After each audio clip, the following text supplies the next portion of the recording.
हम सभी जानते हैं कि हमारे वायुमंडल में मुख्यतः 3 गैसें होती हैं। उसी प्रकार हमारे समाज में भी 3 प्रकार के लोग होते हैं। एक होते हैं थोड़ा सा लोअर मिडिल क्लास, एक मिडिल क्लास होते हैं, एक रिच टाइप होते हैं।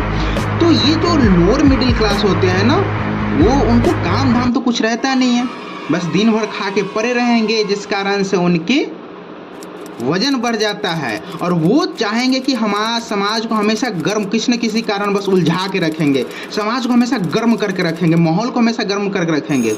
इस कारण से कुछ काम धाम तो रहता नहीं है उनको, और काम धाम करेंगे नहीं तो उनके पास संपत्ति कम रहेगी।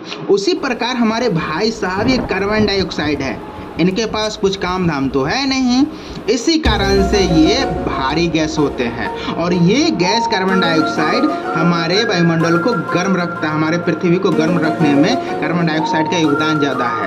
और जिस प्रकार इस टाइप के लोगों के पास काम धाम कुछ करते नहीं है तो उनके पास संपत्ति कम होती है, उसी प्रकार कार्बन डाइऑक्साइड के पास भी संपत्ति कम होती है। यानी हमारे वायुमंडल में कार्बन डाइऑक्साइड भी मात्र 0.03% ही होती है।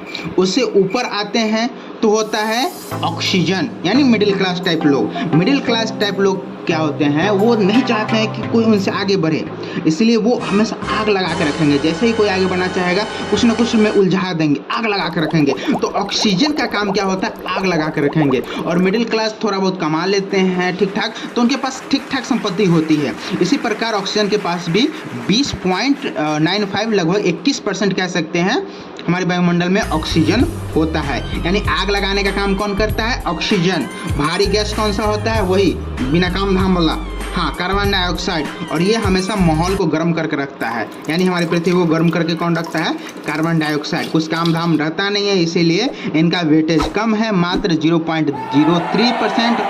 ऑक्सीजन थोड़ा बहुत काम कर लेता है मिडिल क्लास टाइप लोग, तो इनके पास लगभग 21% हमारे वायुमंडल में ऑक्सीजन होता है। और उसके बाद होता है नाइट्रोजन, जो कि सबसे ऊपर होता है। वो मेहनती होता है, सब कुछ करता है। वो जब ये मिडिल क्लास आग लगाता है ना, तो ये ऊपर वाले लोग जो होते हैं, जो शिक्षित होते हैं, पढ़े लिखे होते हैं, जिनके पास अच्छी खासी संपत्ति होती है, वो लोग आके पंचायती करते हैं और आग बुझाने का काम करते हैं। तो आग लगाने का काम कौन करेगा, ऑक्सीजन। और आग बुझाने का काम कौन करेगा, नाइट्रोजन। इसका नाम शॉर्ट में N भी कहते हैं। तो यहाँ पे देखेंगे कि कार्बन डाइऑक्साइड जो होता है, जो बिना समाज को लड़ाए हुए रहता है, समाज को गर्म करके रखता है, जिनके पास संपत्ति कम रहता है, उनके नाम बहुत कम दूर तक नहीं रहता है। मात्र 32 किलोमीटर तक उनका नाम रहता है, मात्र 32 किलोमीटर। लेकिन मिडिल क्लास जो लोग होते हैं, इनसे दुगना नाम रखते हैं, तो 32 गुने 2 कितना हो जाएगा, 64 किलोमीटर। और ऊपर वाले जो सबसे लोग होते हैं, रिचेस्ट टाइप लोग जो होते हैं, वो मिडिल क्लास से भी दुगना रखते हैं अपनी पहुंच, यानी 64 गुने 2 128 किलोमीटर। यानी और कार्बन डाइऑक्साइड 32 किलोमीटर तक फैली होती है लगभग, ऑक्सीजन 64 किलोमीटर तक, और नाइट्रोजन 128 किलोमीटर तक फैली होती है। हमारे समाज में सबसे ज़्यादा नाइट्रोजन, उससे कम ऑक्सीजन होती है, और कार्बन डाइऑक्साइड की वेटेज बहुत कम होती है।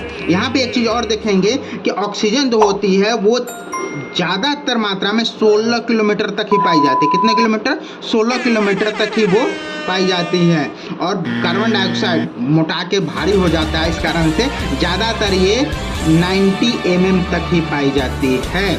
क्योंकि ये हमारे समाज को गर्म करके रखता है, इसलिए हमारे समाज पर जो दुष्प्रभाव पड़ता है उसका कारण भी कार्बन डाइऑक्साइड भी होता है। यानी ग्रीन हाउस गैस का प्रभाव अगर पूछा आपसे तो आप कहेंगे कार्बन डाइऑक्साइड की वजह से होता है। वीडियो पसंद आई होगी तो लाइक सब्सक्राइब करिएगा और अपने दोस्तों के साथ शेयर करिएगा, ताकि ऐसे ही इंटरेस्टिंग तरीका से वो कुछ सीख सके। थैंक यू, मज़ा आया।